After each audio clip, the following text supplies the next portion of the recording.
కొత్తిమీర ఇవాళ మా వాడు ఎక్కువ తెచ్చాడు కాబట్టి 2 బాటిల్లో తెచ్చాము. లేదంటే మీ దగ్గర పెద్ద బాటిల్ ఉంటే పెద్ద బాటిల్ ఇలా కట్ చేసుకుని పెట్టేసుకోండి. 2 బాటిల్ కట్ చేసుకుంది. ఇవి కాడలు ఉన్నాయి కదా, ఈ కాడలు పులుసుల్లోకి చట్నీకి చేసుకోవచ్చు.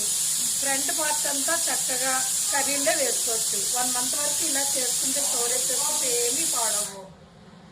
ఇవి పెద్ద బాటిల్ అంటే ఒకే బాటిల్లో వేసేసుకోండి. నాకు లేక ఇలా చిన్న బాటిల్లో 2 ఇలా పెట్టుకున్నాను.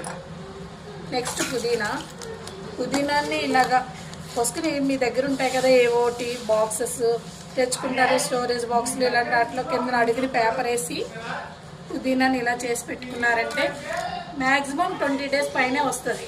పుదీనాను మస్ట్ అండ్ షుడ్గా వాడండి. ఎందుకంటే పుదీనా యాంటీ బ్యాక్టీరియా. ప్రతి నీస్ కూరలోని చికెన్, మటన్, ఫిష్ దాన్ని ఈవెన్ మష్రూమ్లో కూడా మీరు వేసుకోండి. ఎందుకంటే మీకు ఫుడ్ పాయిజన్ అవ్వకుండా యాంటీ బ్యాక్టీరియా కింద కాపాడుతుంది పుదీనాను మస్ట్గా నాన్ వెజ్లో కంపల్సరీ వాడండి.